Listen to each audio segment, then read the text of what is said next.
Welcome back again. Thank you for joining me yet again. Those who are new to the channel, please don't forget to hit the subscribe button. As you can probably would have already noticed that I've got soap on my hands. I'm preparing to wash my hands because I want to prepare something. But back to the greetings. Thank you for showing me the love.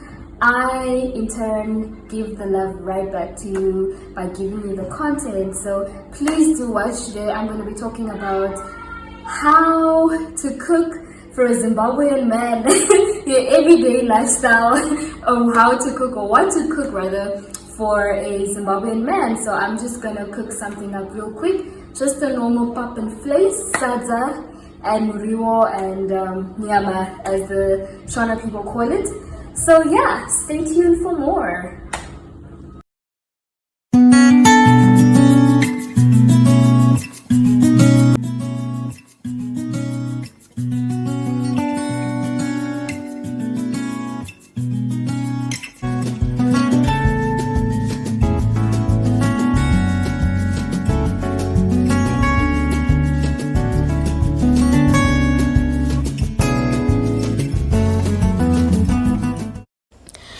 Okay, so right now I am just rinsing the meat. I forgot to defrost it. I forgot to take it out of the freezer. So now I am just trying to defrost the meat. So I just popped it in the microwave real quick just to get that done.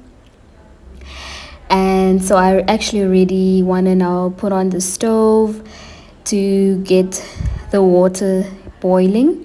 So I want to start putting in the stove. So anyway, I boiled some water for the pap to get the pap started. That water is definitely not enough, so I need to add some more. I like to boil it so that I can just speed up the process. I started cooking a little bit late, so I just wanted to speed up the process a little bit more. And I also like working in a clean space, so you'll see me occasionally wiping down the area. So I'm just waiting for the water to kind of boil and waiting for the meat to defrost because that's what I have to cook.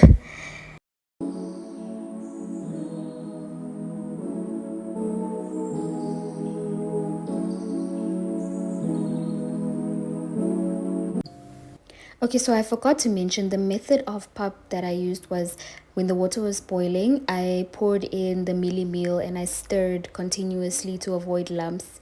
There were some lumps, but it usually goes away as you cook it.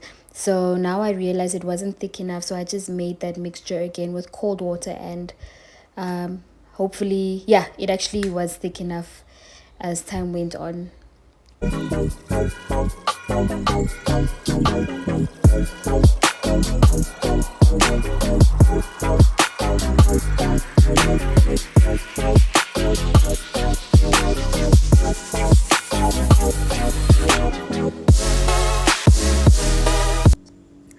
So a lot of Zimbabwean men love onions, tomatoes and garlic, so we don't use a lot of spices. My husband doesn't like a lot of spices, so I normally just try to allow the flavor from the vegetables that I use to add to the sauce.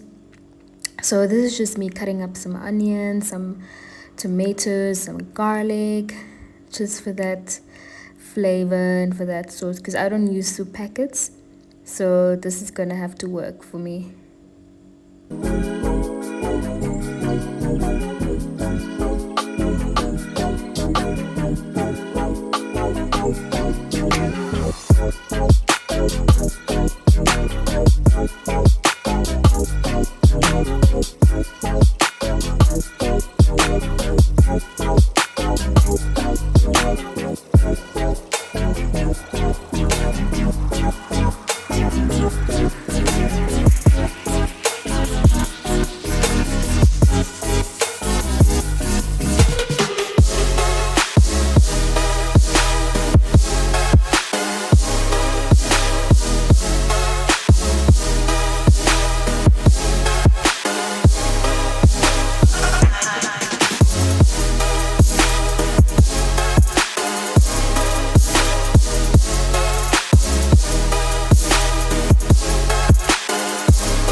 This used to be a disaster for me because I'd always burn from the pap.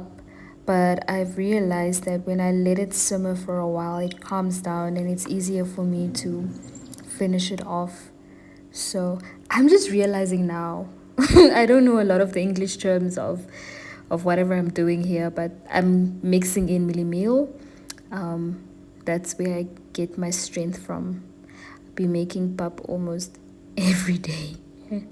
So I kind of like I'm so used to it now. I can make it in my sleep. So I'm just gonna leave it there to simmer on some low heat, and we continue.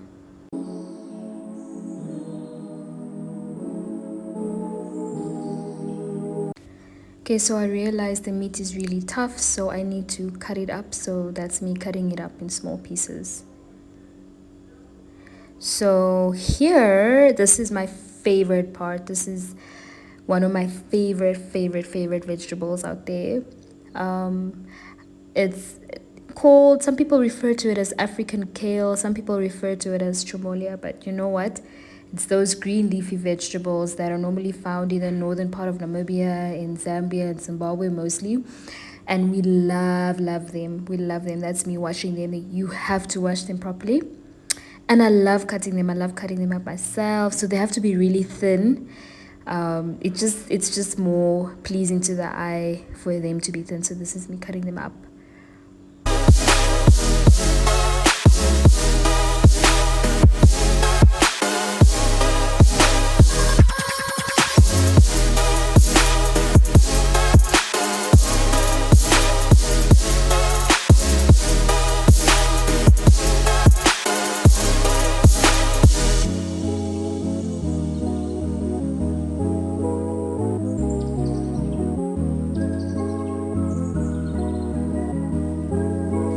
So here I am. I want to fry them. They're best fried. They maintain the crunchiness, the color. My husband also loves them fried. The color should still be green for the nutrients and everything to be maintained. So I add a little bit of salt sometimes. Sometimes I do add a bit of onions and tomatoes. It's just that I don't want to add too much of the tomato sometimes because they're so acidic. So for health reasons, I like to reduce a little bit because yeah, for health reasons. That's an explanation enough. So yeah, I like to also sprinkle some garlic in them. It just adds to that extra flavor and that freshness. Just like to keep it simple. I'm telling you, almost every Zimbabwean man loves having this. So of course I have to wash his hands in this way that I'm doing. It's a traditional thing in the Shona culture. I see it as a sign of submission, a sign of honor. I don't do it all the time, but I do it when I want to make him feel special or when I want to convince him to do something. So yeah, there you have it.